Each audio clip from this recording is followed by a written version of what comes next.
Today we are looking at the ORI Strut Fill Kit.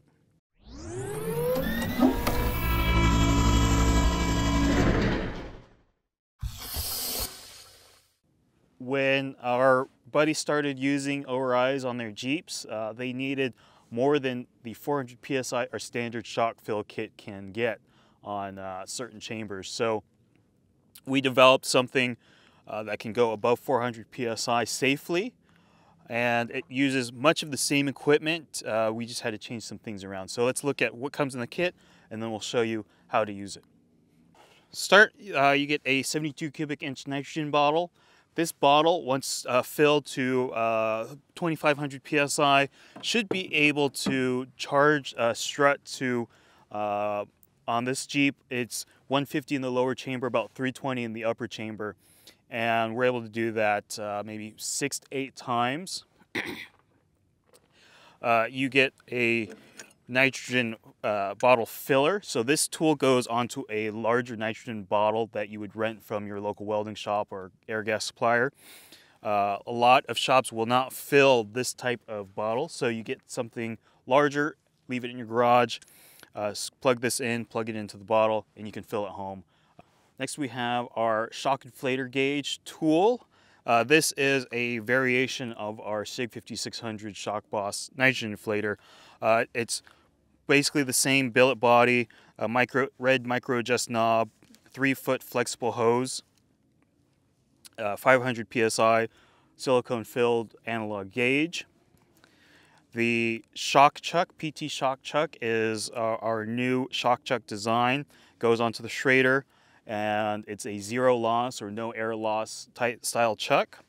What's nice about it is we include this little coupler on it, so if your shock is hard to reach, you can plug it in, or you can screw it on and then plug it into your tool. And this also gives you a swivel, so it's easy to orient this in your workspace. The other great thing about the PT shock chuck is it uses knurled thumb nuts on the bottom and the top nut. So that way this is a one-handed operation, where the older style aviation no air loss chucks, you would need a wrench to be able to tighten it onto your valve stem, and the T-handle kind of is uncomfortable to use and presents clearance issues on certain applications.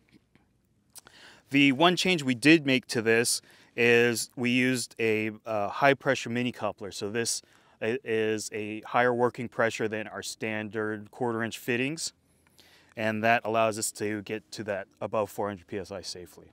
And next we have our extreme pressure hose assembly. So this is really the key difference between our standard Shock Boss shock fill kit and our ORI kit. This allows us to basically get regulated 800 PSI out of our nitrogen valve. So this is a step down regulator, takes your bottle pressure, steps it down to about 800 PSI. That feeds into here, and this goes into your shock inflator, which we'll show you in a second. Next we have our power wrench. This is to attach the bottle filler to the mother bottle. It works on the top nut, depending on the generation of your shock fill tool. That might be a hex or a thumb nut. And then on the other side, if you do need to wrench, tighten this down onto your valve's Schrader valve, you can do that, in case it's in a hard to reach spot. And then we have a shoulder sling. This goes around the bottle, slings it over your shoulder. That frees up your hands to operate the tools and the ORI. And it all comes in this great portable carrying case. Uses this carbon style fabric, abrasion resistant, really durable, really nice bag. Now before you connect your shock chuck to the Schrader valve, you want to make sure that you open this red nut by going counterclockwise. What this does is basically pulls the pin which goes onto the Schrader out.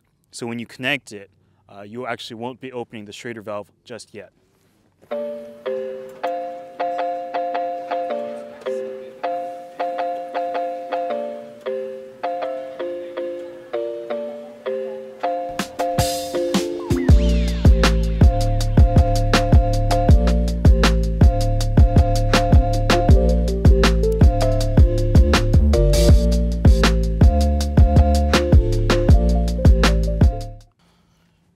So just to give you a proper demonstration, we're going to dump the air out of this upper chamber, which is already charged. So what I'm going to do is I'm going to shut this off. Disconnect from here. And now if I open this,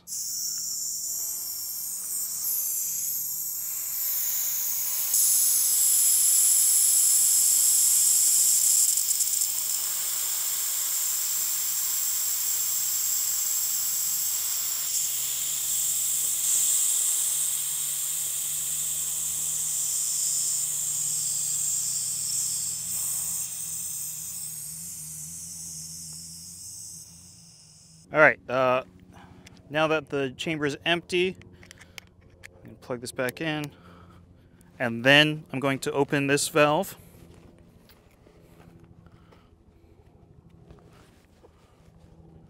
Okay, it's open, perfect. Let's go all the way. Okay. Now, I want to go to 380, so I'm just going to open that up. And I'm just going to go slow so I don't miss my target. I'm just going to back it down as I get close.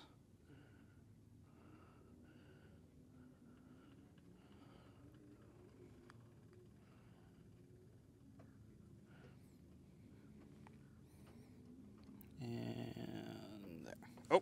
Oh no, the wrong way. Okay,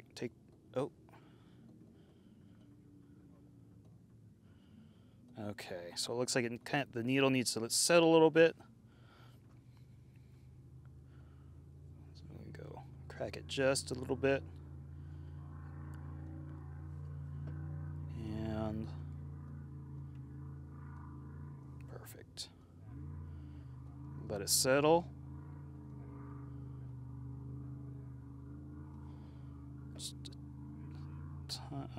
It's going to settle a little bit.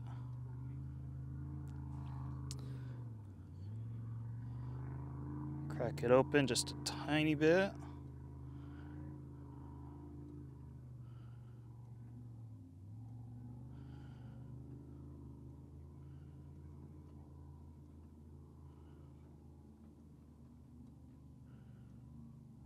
Shut it. Boom. I think that's good. Okay. So now this Schrader valve is open. What I need to do is open this red knob. That's going to pull the pin up and close the Schrader valve. That's why this is a no air loss chuck.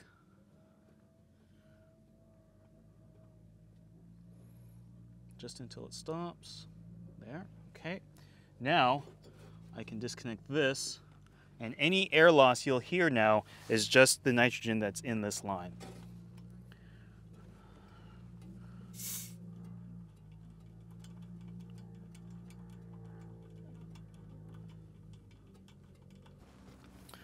Now, to shut this, make sure that's shut, I'm going to unscrew this, which closes this valve. This operates on the same principle. You want to unscrew it, pulls the pin up, the pin on here opens up, and it closes.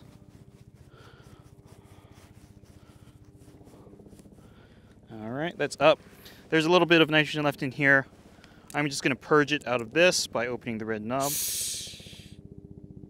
Just like that. And now I can safely disconnect this and put it all back in the case.